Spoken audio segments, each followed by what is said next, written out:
Hey everybody, welcome to the Hero's Journey. If you are struggling with issues that are going on around you, if you're finding that external forces and things that come up in your life or other people's lives are kind of rocking your boat a wee bit, as in, causing a bit of anxiety, a bit of fear and just emotional turmoil, then this podcast is for you. I'm Joel Sadler, entrepreneur and digital marketing strategist, and my other speaker today is Mike Harris, the other guy, entrepreneur, coach extraordinaire, helped hundreds of men and women push through areas of their life and deal with things as they come up. This is the Hero's Journey podcast, so I encourage you to like, subscribe, and keep listening to other episodes as well. Yeah, so today's topic, Mike, there's a lot going on in the world. We've been, just had a whiffle, which is what I feel like expressing an acronym. We always start with a whiffle between Mike and myself just to kind of debrief before we start an episode off. And the date today here is 18th of July. Obviously, there's been some crazy stuff happening in the US, but all over the world. And so part of there's sort of the way I see it, there's a friend of mine described it to me as Zorro's circle. Imagine Zorro holding his sword out and drawing a circle around you. There's things within my circle, within my reach that I can control. And there's things outside of that circle that I can't control. And it's understanding that the things I can't control, that I actually can't control them. And so stop worrying about them or thinking about them. But then there's things within my circle that I can control and have influence over. It's easier said than done.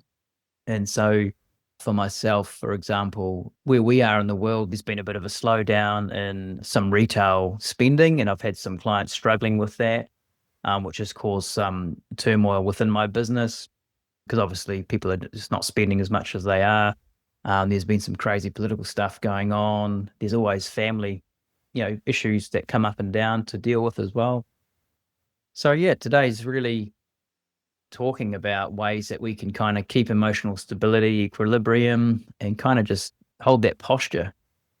So, Mike, do you want to kick us off with, I suppose a good, you always kick off with a good definition or a good kind of starting point for an explanation. What would be a good starting point around, maintaining emotional equilibrium from your point of view? Yeah, in relation to, anything we're going through, I think you started off with a good summary of, what's within your circle of control or not. Yeah. And, if we go to that premise about what we can all control our perceptions, our thoughts, and our behaviors. Those are the three things that every single human being has control over. Yeah. So perception, which is what you're perceiving, you're seeing. Then that leads to the thoughts that you have around that perception, which then leads to your behaviors. So perception, thought, behavior. And those are the three things that we all can control. That's it. Outside of that, we then have things that we can influence. So we have a sphere of influence as well, where if we invest our energy or our intention into something or a situation or someone or people, we can obviously have influence for those that we have close to us. So it's getting really clear on, and then outside of what you can influence is obviously stuff that's completely outside of your control. You have no influence on it, no control over it. It's just there. And the controllers, we'll call them the controllers, the powers that be, whether that be food companies, the banking system, pharmaceutical companies, media, who are just the mouthpieces of all those kind of organizations, they will understand this. And so your mind is being programmed every day without your realization. All of us, even mine, and from inside the womb, from previous generations, we are influenced, we're affected by subliminal messaging, by subconscious programming, and by conscious programming. And so because the subconscious mind takes everything in, like it absorbs everything. We then have a filter system, but it picks everything up. And so the stuff we watch, the movies we watch, the media we watch, the stories we listen to, all influences and impacts us.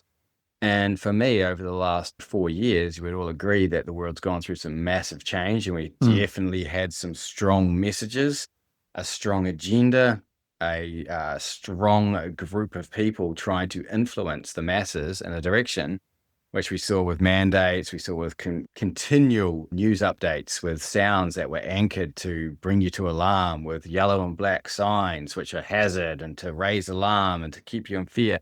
This is what's been done to us as a society, and it's influenced and affected us. And so coming through all that and having been in that, like I know with you, Joel, and a lot of our other people that we know, there was a time there where we were all kind of in fear and different types of fear.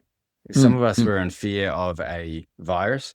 Some of us were in fear of stuff they were trying to put into our bodies. And some of us were in fear of the overarching control mechanism that they were trying to implement and what was going to happen. And so we were all, from our own perceptions, again, this is where perception comes in. Over that time, there was those that perceived the mainstream narrative as legit. There was those that perceived the mainstream narrative as full of shit. And we were could see other pieces that were going on. So it's interesting, isn't it? If you just look at that, all of us perceptually were fearing something over that time, and it was influencing us, and it was lowering our vibration, and it was keeping us stuck. And when our vibration is lower, we're in fear, and we're in the amygdala, the fight or flight, the animal brain response. We're way easier to control. We don't think logically or rationally. And so having gone through all that and been in that kind of dark place as well, I've now kind of unplugged from all of it. And this is one of the things that has made a huge difference for me and for clients that I'm talking with, is to, again, bring back to what you started with, was what can you control and what can you influence, and stay there. What is it that you want to manifest in your life? What is it you want to create consciously in your life? And then get to work doing the inside work, like meditation, for example, and focusing your intention and your energy on the type of existence that you would love to have, that you can control and influence, and then leave the rest, kind of just let it wash out and control the masses instead, who are addicted to these outside circumstances, feeding off the kind of the emotional roller coaster. Just leave that behind and come back to what it is that you want for yourself and your family. Wow. That was epic. Yeah. I've got nothing to add to that. That was amazing. Yeah. I love it. And I think, well, I'll keep talking about it, but it's just, I suggest people rewind the last 5 minutes and re-listen to the last 5 minutes, because I think there's so much gold in there. I think the key point that I take away from what you're saying, and having experienced it as well, is that no matter, we talked about obviously COVID and mandates as the event, but it could be anything, right? Is that no matter which angle you look at that diamond from, the diamond has different facets, or a glass, say like with different faces. People are looking at it all from different angles and opinions and all that sort of stuff. The overarching emotional response was fear. Yeah. And so you're kind of lost straight away, no matter what position or political angle or theory you've got or whatever. As soon as you engage and jump into the boat with fear, then you've kind of lost, and I think there's a lot of people, when they look back, I think, at that situation, that are understanding that, and I think people are, I don't like to use the word waking up, but I think people are waking up to that kind of whole point, is actually, I didn't enjoy that. I don't like that. I don't like living in fear. What else, what is different? And you're talking about taking control of your emotions, over your destiny, over your future, and just putting some structures and systems in place, which is as simple as maybe like deleting that app off your phone where the entertainment fear or news comes through. For me, I've just went through the other day and removed myself from about 6 or 7 different groups that I'm part of, just because I'd look at them and it would always be negative. Yes, it'd be interesting and entertaining, and it would trigger my response. Little dopamine hit as well. Yeah, a bit of adrenaline. Watch I watch a video for an hour, whatever. It's but I didn't feel good, and it's out of my control. So I think, that's a good point. So what are some of the you mentioned meditation, and visualization and setting goals. So there are 3 things. So that's being really clear about, I think Brian Tracy is a guy who, from the 80s, I think, or 70s, talked about having goals, writing them down, looking at them every single day, and knowing exactly where you're going. So he talked about getting up each morning and knowing, hey, what am I doing today? I'm doing these things because it's taking me closer to my goals, right? So you mentioned that. tell us a bit about visualization and like, what does that actually even mean? Like visualizing your goals and. Yeah, so there's so many different spins and takes on this now. Some say it's not Mm, visualizing, it's manifesting. It's not manifesting, it's attracting, and it's not this and it's not that, and it's all these new frames and mm, ways. But what I've come to understand, again, this is just my limited perspective, right? What I've come to understand is that we know that thoughts can be measured. So thoughts have an energy, thoughts create, and so does language, so do words. And mm, so mm, if you go into the quantum realm and the fact that everything is connected, like everything is, we're all part of this big universe and everything is connected, and all the minerals out in space are all the minerals that make us up. mm, And as above, so below, what's going on from a macro perspective is also going on at a micro perspective.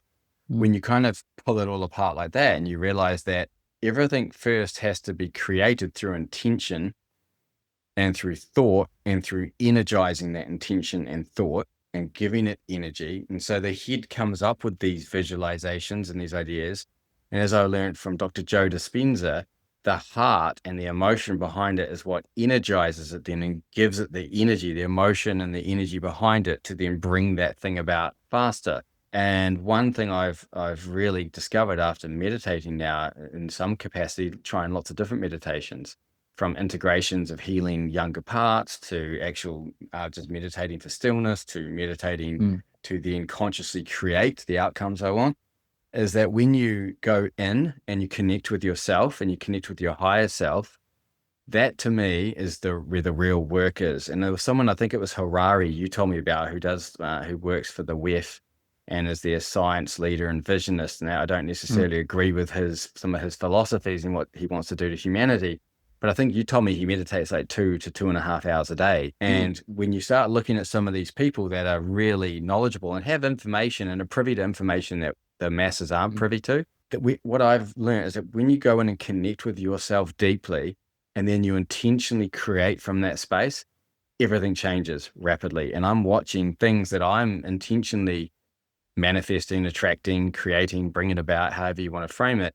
I'm watching these things unfold. And when you have that intent mm, and you continually invest in it and you energize it with your emotion and connecting your head and heart, mm, then magical things happen. Synchronicities happen, people, places, mm, situations just seem to unfold mm, to fulfill the intent that you've energized that you want to bring about. And mm, that to mm. me, that is the work and the game, the real inner Yeah. game and work that changes and influences your life. Mm, Obviously, you have to stay in action. It has to be congruent with who you are and mm, what you are. mm, Otherwise, mm, you won't stay in action. You won't keep doing it. So mm, it's making sure there's congruence, that it's truly what you're wanting and what your soul's desiring, mm, that you're aligning it to. And then you find things just really do happen. mm, Still there's challenges and still there's things that come up, but mm, mm, your ability to handle those challenges, both the support and the challenge, kind of, it mm, just becomes all mm, just part of this journey and this realization that this is mm, just what I needed to bring about, what I've set the intent to mm. bring Yeah. about.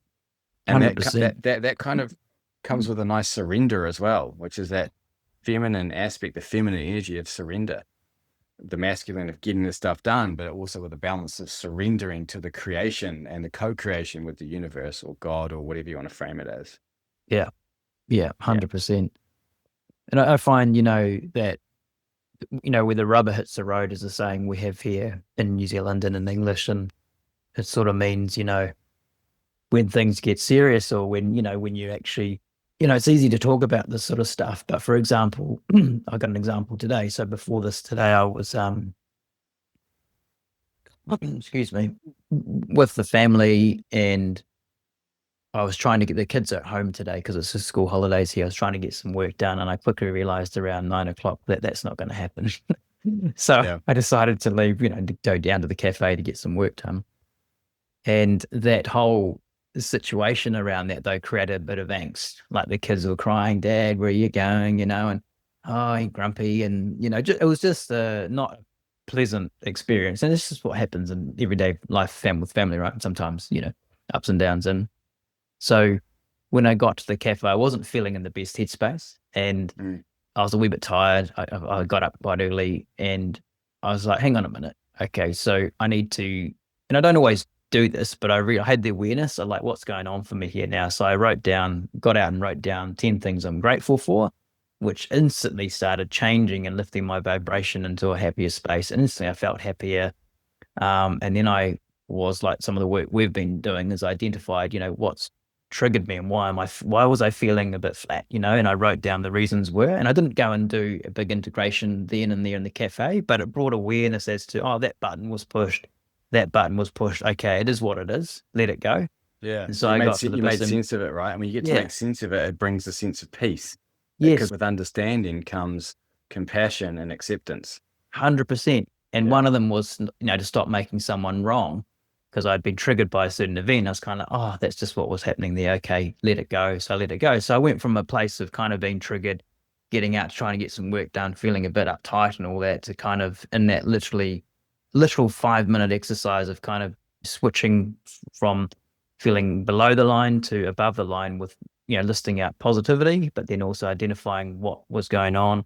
I could then kind of reset, and then get on with the work, and had a really productive morning, Nice. which was great. But, to me, that's where the rubber hits the road. That's the real stuff. And I think that's a key point for our listeners, is that it's not just all fun and games, and it's not all just talk. It's like that. Those are the critical moments when the awareness comes in, is where you actually have to go in, as we talk about looking in the mirror and pushing into it and going, well, hang on, I need to take responsibility now and change the way I'm feeling, Yeah. Yeah, 100%. And you brought up a really good point too, Joel, on gratitude. Like let's just strip it back to where you first kind of had a really good point. One was that you became the observer of yourself. And that there is like having a level of conscious awareness that, I don't think everyone necessarily has, but I definitely think you can train yourself as well, like going to the gym and building a muscle. The more you get to kind of sit and be really present. And then when you're present in the moment, you kind of interrupt the subconscious programming that a lot of people are just kind of in an automatic pilot throughout the day. You see some people are just kind of going through the motions, and it's automated. Their bodies are wired and used to stress because it's something that, again, is being reinstilled through continual use and continual pattern and behavior.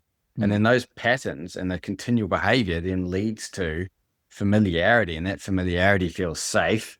And so then you keep going back to safety, even though it might be stressful and really like having you feel uneasy. If that's what your normal is, and that's what safety is, even though it doesn't feel good and your nervous system's activated, people will subconsciously take themselves there. So that first key point that you said of observing, hang on a second, and asking an empowering question of, hang on, what is it that's triggered me right now? What is that? And then, okay, why does it make sense that's triggered me? That's why. Okay, that makes complete sense that I felt this way. And then allow that feeling to be acknowledged, validate that feeling, and then go, great, and let it go, release it out of your system. When you try and hide it, push it, stay blaming, like you said, and not taking responsibility about what is it I brought about in myself in this particular situation? How is this here to serve me? Until you come to those empowering ownership questions, you stay in victimhood, pointing the finger at external people or situations, blaming them. And then the feeling and the actual event gets stuck in your system and still runs you anyway. So what you've just laid out was a really beautiful series of empowering perceptions and questions and events. 100%. And then if you get stuck, as you just said, in that negative energy part, that's when I think that the law of attraction or visualization, manifestation, whatever you want to call it, works in reverse, where you then get more drama. You're attracting more drama because you're festering in that spot. That's what you're giving energy to. You're loving it. Like I know there's people in my life that are addicted to drama. And for a while there, like I remember not so long ago, I'd always be thinking, what's going to go wrong now? Or you're almost like waiting for something to happen because you're just so used to something like smashing you or throwing you a curveball or getting something wrong or being a naughty boy or, these are these things that are embedded in us from childhood where it becomes normal and we're like, I'm waiting for this thing. And so again, like then you've got to go, hang on a second, what programming have I got? And then you go, well, hang on, is this what I want? Is this the programming I want? And then you've got to consciously change your programming, which takes effort. I use the analogy of often when you look at neural pathways and how they're created. Neural pathways, like if you go to the gym, for example, it's a great one. You've been going to the gym a long time, you get what's called muscle memory. And when you're conscious about the movements you're doing, you understand what muscle you're trying to work. You're consciously thinking about it, the neuromuscular connection. from your, through your nerves to the muscle fibers to get the contraction. The more you do it and you're conscious of it, the easier it is to contract those muscles and to feel what's working. Compared to, say, someone that's just gone to the gym the first time, they're lifting some weights, they've never had that awareness or the neuromuscular connection. So they don't quite have the same activation or understanding how to activate. Yeah. And so that's the difference between someone that is then aware of what they're doing. They've been doing it over and over and over again, and then consciously going, right, I'm going to put my focus into this and I'm going to change this, or I'm going to focus on this particular area. Yeah. Another analogy is like going to, if you've been living in the mountains for a long time and you've been going down from your log cabin to this lake to get your water, and it's been snowing, but you've been walking that track like for 5 years. Going back and forth. When the fresh powder snow comes, it doesn't really matter because the track is so embedded. That's the neural pathway that you're used to doing. And then if you then try and create a new track because a tree falls over that one, you can't walk your normal track anymore. You've got to do something different. You've got to come up with an alternative. Now you've really consciously got to plan. You've got to consciously put more effort in. And I don't know if you've ever tried walking on powder snow, but it's like way harder than walking into a hardened track. Yeah. And so that there is like connecting new neural pathways. It's really hard initially because it's these new pathways you're trying to create. But the more you do it, the deeper it grooves, the easier it gets. And then that becomes your norm. 100%. And so that's the same as the same with reprogramming to get yourself out of a stress, anxiety baseline to, hey, I can actually have a gratitude and grateful and empowering, inspiring framework that I had to consciously now go build. And that becomes the norm. And I think, Ian, and I think I've found as I've transitioned out of that, I used to drink a lot of coffee and kind of live, as I know a lot of people do, quite a coffee fueled, and I'm not bagging coffee, I'm just saying it's a choice. And I was living in this kind of, high energy, stress, high anxiety kind of coffee fueled, self-perpetuating state, and since it was interesting out of the back of that Japan trip and some of the big kind of bubbles or realizations that I had that kind of burst, something kind of changed. I don't know exactly what it was, but it was almost like an epiphany moment or spiritual change as well. But I think what I'm saying is I think your body then follows suit. As I start to intentionally make the changes or become aware, the body even changes. Like, so now, when I went to the cafe this morning, I'd already had a coffee early at like, say, 6 o'clock or 5:45. When I went to the cafe, in the past, I would have ordered another coffee, which would have then re-stimulated and would have festered away at a higher level of anxiety and productivity, but all that sort of state. But I chose a peppermint tea. I chose to do the gratitude stuff. So it was also a practical choice of what stimulant or lack of stimulant to put into the body. Do you know what I mean? Yeah, totally. So it's kind of even those little, I used to see that as a sacrifice. Oh, I can't, I've got to have a coffee, the smell. Now I'm kind of like, well, I don't actually need it. I don't actually want to be overstimulated right now. I can still get shit done. I had a coffee earlier. I want to just. Yeah, totally. I've been on the choices same come, with coffee. I was having 3 to 4 coffees a day sometimes and fasting. And I was probably using the coffee to help get me through, even though I didn't feel like it was energizing me. It was more, I like the taste, and it's a dopamine hit, and it affects your adrenals as well, coffee. And when you have adrenaline present with any other chemical, it magnifies it. So if you're having coffee, it adrenalizes you, but you've also got the dopamine from the coffee, so it like magnifies it. That's why coffee's so everyone loves going to get coffee. And so I've knocked that back because I wasn't sleeping that well. And I was like, hang on a second. So then I swapped that out for a liver and kidney detox tea. And I was doing that, and I wasn't having coffee after a certain time in the day, and just changed it all. And it's an interesting thing you bring up. There's a lot of people now starting to make changes on a level that they're realizing that some of the stuff they've been doing is not good for them. And they're starting to realize that they're worth more than that, and they want to shift out of it. From things like alcohol. For me now, it's been 13, almost 14 months with no alcohol. There's other people I'm talking to that are saying the same stuff. I won't buy washing detergent from the supermarket that's got all the chemicals in it. I use a natural one that I get from Australia. I realized, I just found out the other day, I had a polyester mattress protector on my bed that I didn't know about. Taking that off, I've put a wool underlay on because wool has a different frequency than polyester. Everything has a vibration. Polyester and all these artificial things are a horrible vibration.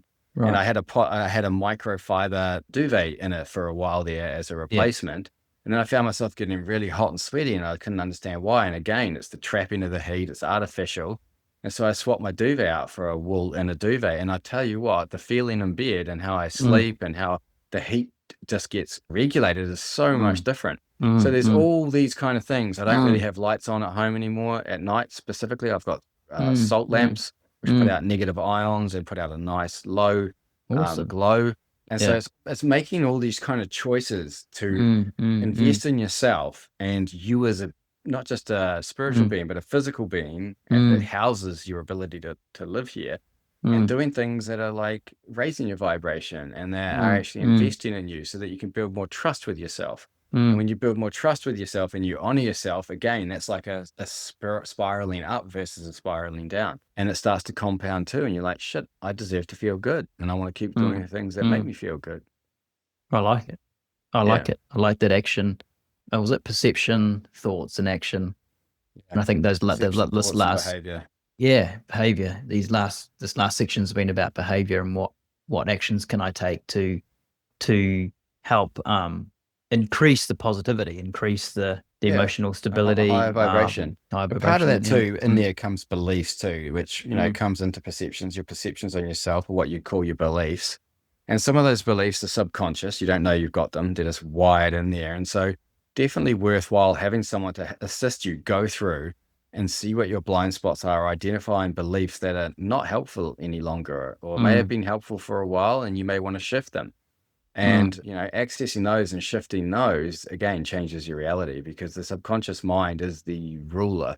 mm, It is the thing that is driving a lot of our decision making process without us knowing. So, mm, accessing some of those beliefs and then altering and choosing to shift those beliefs also mm, is a mm. really big game changer. Heck So, yeah. But yeah, I yeah, found that for those that, you listening, I've done probably about a year's worth of coaching, I think, with you, Mike, maybe a little I bit was just longer. over it, bit over a year Yeah. maybe. Yeah. And I, at the start, you kind of have some understanding of different things. But for me, particularly sort of 6 months in, it was kind of like, wow, I started to see everything as like this puzzle. You could see all the pieces of the puzzle Yeah, of why I am who I am and the way I respond, in relationships and dynamics and all that sort of stuff. And you kind of like, whoa, it's very confronting, I must say, yeah, for a yeah. couple of weeks, but it's also really eye-opening. And I It's think liberating too, it's eh? That's the thing. liberating. Yeah. It's Very it's liberating. the Yeah. Yeah. confronting things and Yeah. leaning into the Yeah. uncomfortable and going into the uncomfortable. Mm, And mm, that's generally looking in the mirror and having to own our stuff. It's the most 100%. Yeah. confronting, but the most liberating thing you can do. Totally. Yeah, because then you've got that awareness as per my, earlier experience, where you can actually then have the power, personal power to kind of go, actually, hang on, I don't want this. I don't want to be like this. So what do I need to do right now? Stop, pause, and work through that process that I did in that case of gratitude and resetting. But without having that awareness or that ability to kind of, as you said, be the observer. To me, being the observer is seeing the puzzle of my life and going, oh man, there's all the different pieces, and there's still more to uncover, obviously, but it's a very powerful Oh, that experience, and that's where always having is a too, coach. right? I think it's Mm, really mm, important. Yeah. Yeah. Having someone on the mm, mm, outside that's skilled, that can look in and uncover your blind mm, spots and assist you that way is like mm, invaluable. And mm, to me, it's something that I've been doing for many, many years and I'll never stop doing because to me, we're here to grow and evolve. That's what we're here on earth to do, is to grow mm, and evolve. We mm, can never avoid challenge. There's always going to be challenge, but you get to choose your challenges. You can stay in the same loops, playing in the same mm, challenges, or you can choose to have bigger, more exciting challenges. Either way, you mm. still got them. So it's like, okay, cool. True. I'd rather take the growth and evolve. Thanks. Because that's what I feel compelled to do while I'm here. Yeah, good call. Yeah. There's something else I was going to add. Yeah, just, There's something else I was going to add, mm, and I've just lost it, but no, I've lost it. It might come back. I'll tell myself it's going to come back before we finish up. yeah. All right. Well, we can edit this part out anyway. So, all right, mate. Well, it's been an amazing conversation, and just to kind of look back over what we covered was around maintaining posture, emotional stability in the face of controllable or non-controllable events and things that pop up in life. But then also actions, when the rubber hits the road, things that we can actually do and surround ourselves with and steps we can take to maintain that equilibrium and space of peace. Yeah. Look, I think, and Mm. just on that, just some real steps, some real easy steps to do is start meditating. Even if it's 5 minutes a day, go and find a guided meditation on YouTube somewhere or from someone and just start doing 5 minutes or 10 minutes a day. Start building that habit, and then maybe start doing some breath work as well with your meditation, or just practice some deep diaphragmatic breathing, like 3 seconds in, holding for 3 seconds, exhaling for 4, all these types of things, and doing that for a number of minutes as well. All these things help regulate and calm the nervous system and calm the mind and help get you out of your head. Meditating, exercise, breath work, all these things, cold plunges, saunas, all these kind of things are really beautiful healing modalities that help you integrate into your body out of your head and kind of connect the two. And then when you connect the two and you're grounded in yourself and you're calm within yourself, you show up differently. You're way more present and you're not scattered.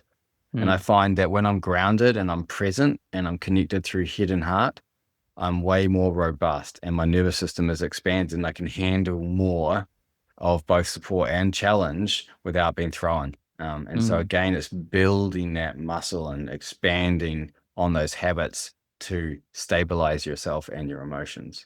Fantastic. Sounds great. I'll look into those plunge pools. I haven't actually done one before. I've done cold showers, but yeah, what's it? It looks pretty intense. Cold. Yeah, one of the coldest ones I did was in Lake Tekapo in winter. And I went in there for, I can't remember how many minutes it was. But at the gym, I've been in the plunge pool there, and the longest I've done in that one in one sitting without going in and out was 8 minutes or 9 minutes. So, yeah. Right. Yeah. But I love them. Like it really helps you again to you start to reshape your dopamine hits as well. And when you can do that and go past the natural resistance that you have to go into the cold, again, it builds this kind of self-trust and has you come into your body so much more. So, interesting. Yeah. Oh, well, on that note, thanks, Mike. Yeah. Hope everybody has a nice great chat week. today. Cheers.